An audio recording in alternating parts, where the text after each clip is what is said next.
Mga kwentong pambata. Ang mangingisda at ang kanyang asawa. Nakatira ang mangingisda at ang kanyang asawa sa isang talampas malapit sa karagatan. Araw-araw, pumupunta ang mangingisda malapit sa bangin at doon nanghuhuli ng isda.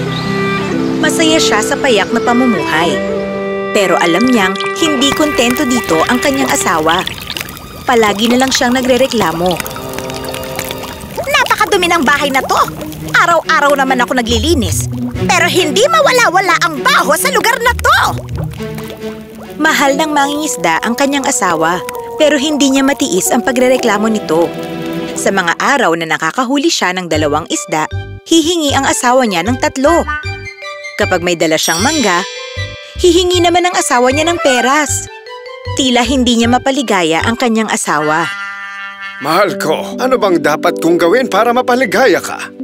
Kapag umalis tayo sa kubong to, magiging masaya na ako. Isang araw, lumabas muli ang mangingisda para manghuli. Tahimik at matiwasay ang asul na tubig. Umupo siya sa may bangin habang nakalubog ang kanyang pamingwit. Ilang oras na ang lumipas at nakaramdam na siya ng pagod. Mukhang prutas na naman ang kakainin namin ngayon. Teka, parang may nahuli ako. Hinawakang mabuti ng mangingisda ang kanyang pamingwit at hinila ito. Oh, parang ang bigat nito ah. Malaking isda siguro to.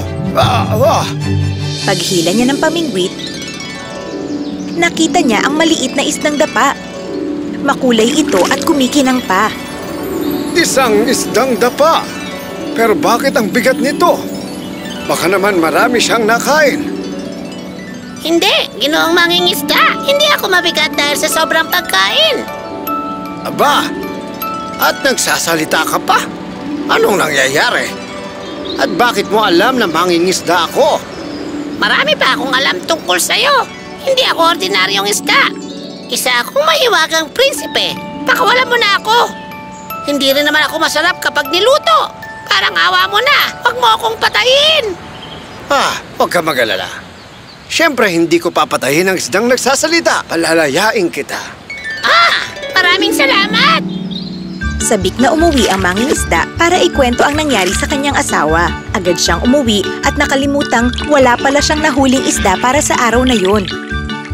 Mahal, may ikukwento ako sa'yo. Dalian mo. Ano ka mo?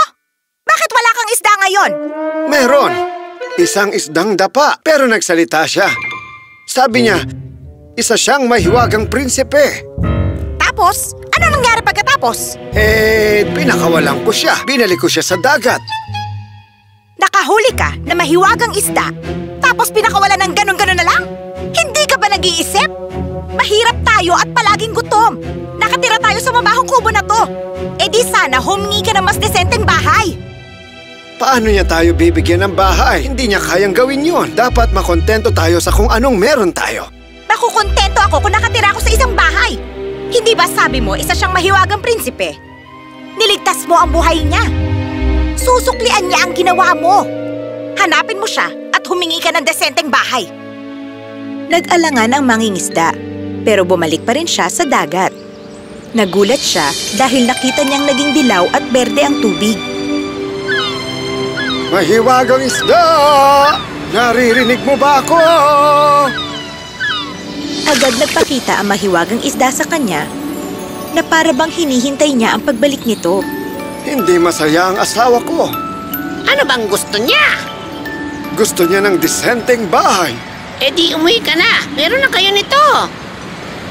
Umuwi ang mangingisda at nakita niya ang kanyang asawa na nakatayo sa pintuan ng isang magandang bahay. Maganda at malinis din ang loob nito. Meron na ring mga kagamitan at maging tsimeneya. Mahal! Tignan mo! Mas malaki at maganda ang bahay na to! Oo nga. At may tsimeneya pa tayo. Napakaganda, hindi ba?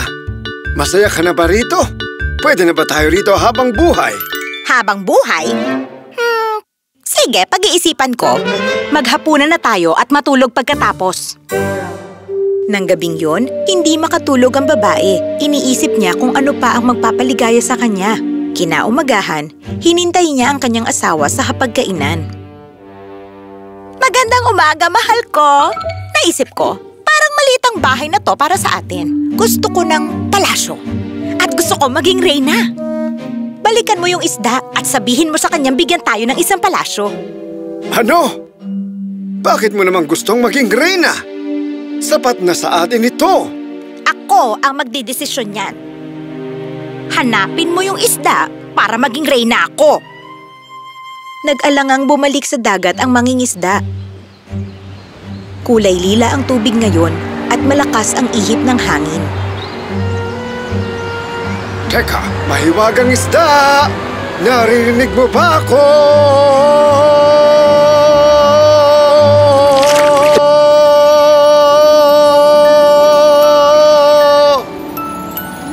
Hindi pa rin masaya ang asawa ko. Anong gusto niya? Gusto niya ng palasyo at gusto niyang maging isang reyna. Eh di umuwi ka na. Meron na kayo nito. Pag-uwi ng mangingisda, wala na ang maliit na bahay. Sa halip, merong isang malaking palasyo na may tansong pintuan. Maraming kawal ang nasa paligid. At nakita niya ang kanyang asawa na nakaupo sa trono. May suot siyang korona sa kanyang ulo. Isa ka ng reyna.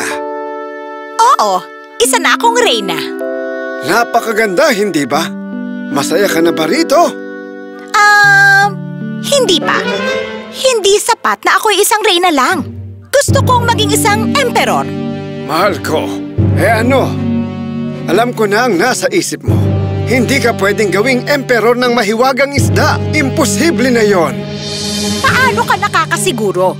Bumalik ka sa isdang yon para gawin akong isang emperor. Nag-aalangang lumakad ang mangingisda pabalik sa dagat. Nakita niya ang dagat na kulay tsokolate at napaisip kung bakit ganon ang kulay ng tubig. Mahiwagang isda!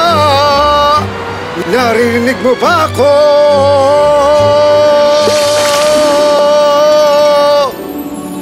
Hindi pa rin masaya ang asawa ko. Anong gusto niya? Kaibigan, gusto niyang maging emperor.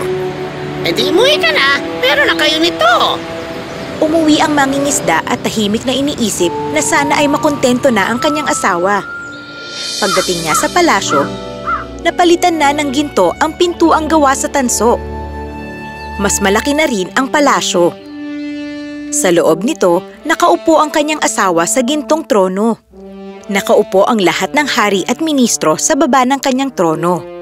Meron siyang gintong globo sa isang kamay at setro naman sa kabila. Mahal ko, isa ka na ngang emperor. Oo, tama ka. Hindi ba sabi ko sa'yo, magagawa ito ng mahiwagang isdang yon? Sinabi mo nga, masaya ka na ba rito? Hindi ko pa alam eh. Tignan na lang natin. Napagod na ako ngayong araw na to. Mabuti pa, matulog na lang tayo. Natakot ang mangingisda sa kung ano pang pwedeng hilingin ng kanyang asawa. Pero pagod na rin siya kakatakbo buong araw. Kaya nakatulog agad siya paghiga niya sa kama. Pero ang asawa niya, hindi pa rin makatulog. Nakaupo lamang ito at iniisip kung ano pang magpapaligaya sa kanya. Lumipas ang isang linggo. Tuwing gabi, nagdadasal ang mangingisda para maging masaya ang kanyang asawa. Pero tuwing gabi, nakaupo lamang ang kanyang asawa habang nakatingin sa buwan at mga bituin. Isang gabi, matutulog na sana siya dahil napagod na siyang mag-isip. Pero, ano to? Umaga na agad? At bakit bigla namang sumikat ang araw? Hindi ba niya alam na isang linggo na akong di natutulog? Mahal, gumising ka! Gusto kong pagharian ang buwan at araw. Gusto kong gagalaw lang sila kung kailan ko gusto. Gusto ko maging pinakamakapangyarihan. Mahal gusto ko maging pwede Diyos. Ba? Tumigil ka na. Hindi na ako pwedeng bumalik dahil baka mapahamak lang tayo.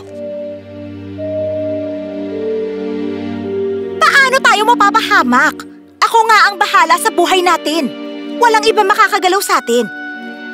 Bumalik ka sa Hindi, isdang mahal yon ko. para gawin niya akong isang Hindi mo alam Panginoon. kung anong hinihiling mo. Huwag na kasing matigas ang ulo mo. Pag hindi ka sumunod, magagalit talaga ako. Gusto ng Magagalit manging talaga isdang ako mapasaya ang sa'yo. kanyang asawa. Pero alam din niya na mali ang gusto nito. Napapalibutan ng maitim na ulap ang dagat at malakas na ang ihip ng hangin. Kailan ba ito matatapos? Hindi na tama ito. Oh, ang dagat. Napakaitim na ngayon. Natatakot na ako. Oh, mahiwagang isda! Nako, naririnig mo ba ako?